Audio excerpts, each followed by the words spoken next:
Hello, you wonderful people, and welcome to another episode of Super-Fanta-Fi. This being a show, we're talking about TV shows of the supernatural fantasy and the science fictional genre. For today's episode, I'm going to talk about the latest episode of Once Upon a Time. A phenomenal episode. Oh my God, was this episode so good. So many things happen in it. We got to break it down bit by bit. First of all, we kind of find out why Henry, the curse didn't break. It is because Henry is, he's on the cusp of believing, but he doesn't believe, which is once again something Nick brought up before, which is so interesting. And it is the most incredible thing because Henry is the biggest believer, and it's crazy to believe him out of anyone else wouldn't believe. But I think it's because it's almost like that comparison between childlike wonder and kind of like the pessimism of adulthood, because as an adult, he kind of pushed his doubt, he doubts himself so much that it kind of counters all his childlike belief, which is, it's crazy and interesting to think about. Because the thing is, because Ronnie and Lucy try so hard to get to him, Ronnie even uses a magic memory potion on him that she got from Rumple, which is her and Rumple on good terms, because Rumple was I don't know if I'll ever get to Belle, but the fact of the matter is the least I can do is help the family out I have here, because it's because he's been so focused on trying to go get to Belle that he hasn't been too concerned about his own family. And it's Henry is still his grandson. They are still family. So he didn't mean to hurt Henry. It's just because he was just so caught up in it, loves Belle so much. He just wanted to be reunited with her. But nevertheless, Ronnie goes to him and is no, this is real. The magic potion didn't work. He still didn't remember because his doubt, his disbelief was that strong. Which it's just kind of almost like adult cynicism. I guess it could be kind of the metaphor is what it's supposed to kind of represent. But it's also interesting what Ronnie kind of ended up breaking it down to, because it's the reason why Henry won't break the curse, and that's something that Gotha was talking about. It's because the pain in him is so strong. That pain is losing his family, and it kind of obviously stuff from Who You Were Before kind of gets translated into the curse in a different shape or form. Henry's pain, his family he lost and stuff like that, is because he blames himself for failing them. He blames himself subconsciously for everything that happened, getting captured, being cursed and everything. He blames himself. It's all my fault that any of this is happening. So it manifested itself in the shape of him losing his family in this curse. And he's I out of anyone want to believe so hard in all of this, but he's my pain wouldn't be real. And that's just, it's what kept him from believing. Also interesting enough, what we learned from Ronnie, and I thought was so beautiful, is the fact is that they actually went back in time. It's actually full circle because obviously the episode keeps cutting back and forth between, in the past in Storybrooke and where they are currently, because it's showing Henry before he went on his, at the very beginning of the season when he's about to go on his journey, before the time skip and everything. This is literally taking those time periods in Storybrooke are literally taking place during that, and it's just so beautiful, because that's what it's we didn't just get sent back into a curse, we got sent back in time to a point where I guess that's what made the curse that much more powerful, because that's what Ronnie was saying, because no one knows they're missing, because it's that's why no one Emma or anyone else or the Charmings are coming to save them, because it's no, well, you're still here, you're fine, they don't know about where you are because the curse sent them back in time. So it's almost this time loop thing, and it's oh my God, that's so good. It's you went and messed with time travel with you. I love it. It's so good. Oh, it's that's so good. And what played into it even more is the fact is what made Henry finally believe is because he called himself. Because Ronnie even tried to give him, it's look, this is my signature. There really was a Regina, and she adopted Henry Mills, trying to show him facts to kind of break through his doubt. But it didn't work. But he called a number. I was oh, is Regina going to pick up? I was no, his younger self did. I was oh my God. I was that's so good. And that's what sparked it all, made him remember everything. I was that's so good. Oh, dude. And the fact is that, he even played into the loop, because Henry's yeah, I remember this call. I never knew who it was, and I thought it was kind of weird, but he gave Henry some advice, and that is, home isn't just a place. It is all the people you love, and no matter where you go, they will always be with you.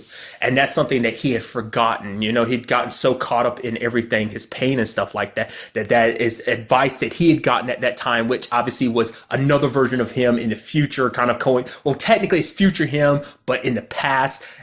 Confusing, I know, but it's oh, that's so good. And it finally helped him believe. All the while you have like Roger's doing the same thing. He's like, I don't know. Am I mad? Am I believing? But like Weaver's like, nope, we are fairy tale characters. This is real. Magic is real. And it's like, well, oh God, what's happening? And then he's like, Roger's like, okay, so who was I then? He's like, we got more important things to worry about. Just know that you are a survivor. Pauses. Captain. I'm like, yes. And what's even interesting is when they ended up getting Margot to try and help him save Tilly.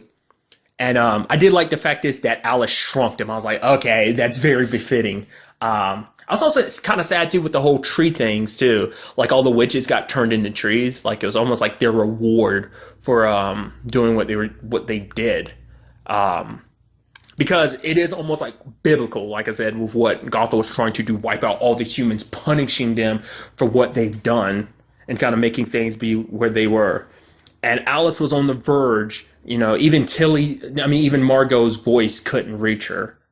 I guess because much like Henry's pain, I think Tilly's pain was kind of enacting too. It was like her need to try and save her dad, like kind of clouded her. And as she was kind of swept up in all of this, like feeding into what, Gothel said, because it was all about family and stuff. And I think that kind of like triggered that in her, that innate sense to try and protect her family. But obviously Gothel kind of warped it for her purposes. So, but ultimately what ended up breaking the curse was what I thought it was. Because I thought like, well, maybe that's it. Because let's not forget the first curse was broken by mother and child. The same thing was in this one, because Henry finally believing and remembering everything, remembering his mom, remembering the lessons that she taught him is what eventually broke this curse. I was like, that's so good. Like, and like I said, it goes full circle because it's exactly what happened when he was younger. Emma kissing him on the forehead, like broke the curse. That was true love, the love between a mom and her child, and I was like, that's so good. Because at the same time, it all fits well too, because like it's the title of this episode, is Henry Mills. Who is Henry Mills or is Henry Mills? Because Henry didn't know who he really was in the past, because it's like, oh, I want to get out of Storybrooke. His mom, obviously Regina, was kind of hesitant about it, but then she was like, hey, I want to go to these different colleges. Cool. Gave him a car and everything. And at first he was saying like, well, because he didn't know who he really was, because he has to lie to other people, because he can't really tell the adventures that he's been on, because everyone's just going to think he's weird and crazy. So he can't really tell those stories. And so he has to lie about every aspect of his life, where he grew up, his family, stuff about himself and his family. And he's like, oh, like that means I would have to basically go the entirety of my life pretending to be someone else. But ultimately what scared him the most is because he actually was scared to move away, because Storybrooke, this whole crazy ride, this whole world is all he's ever known. And he was scared to take that leap. But I think that thing he was writing at the end, where Regina ended up finding it, where it's his story, where he's like, oh, like I'm naming this like my essay, Once Upon a Time, and it is our story. That basically those stories aren't just stories in books. Those stories are carried with us. They're always with us. And as long as we always believe in those stories, always remember those stories, there will always be magic. And like going back to what he had, the advice he had gotten from, unbeknownst to him, from future Henry, being like, your family will always be with you no matter where you go. They are your home, and that will always follow you. And I was like, oh, that's so good. Like I said, I love the back and forth. I love that. Like I said, it's just all full circle in that. Because, when you actually think about it, too, it's crazy, because when you actually break it down and think about it, too, it's like this all started with Regina and Henry. Like, her adopting him kind of played a huge role in all of this kind of unfolding to where it is now. And it's just like, holy crap, that's so good. I keep saying that. I can't help it. I even love the fact is that Alice was the one who took down Gothel. And it's like, it's poetic, because she could be the only one that does it. Because for her, it's like, she's like, Mom, you're not really a mother to me. You gave in to hate. She's like, you chose hate. Because she was scared at first, because like, I can't, because Gothel is a monster, because Gothel's the monster that locked her in a tower, kept her separated from her father, not just in the sense of the whole tower situation, but also poisoning his heart and everything. So obviously she's a bigger monster in Alice's eyes, but she has her family by her side. Even with the pain going on, Hook is by her side, and so is Robin. And she's like, I choose love, and just beats Gothel. All Gothel's ambitions kind of crumble before them, and she ends up turning into a tree. And it's like, Alice is choosing to live a better life because it's not your fault that your life got so tangled up and warped in the way it did. It's just kind of events. It's just like I said, she gave into her hatred. Like I said, the show does a good job of always making you go, okay, you understand why the villains became the villains. And in her case, it's like why she turned against humans. It is also interesting too because she was willing to give Regina, because that was something I was wondering about too. It's like, what's she going to do about the whole Regina situation? Like she was actually going to let Regina go because it's like, oh, you could be one of the witches and I'll protect your family. But Regina was like, no, I'm not really big on joining. Like even back when she was an evil queen, yeah, she's worked with people here and there, but the evil queen has always kind of been mainly a solo act, so I was like, oh wow, so Gotham's been taken care of, so all your ambitions came down to none. Oh, I guess it's work to facilitate that. Then he had Sabine, Drew, and Jacinda captured, but the curse broken, they remembered.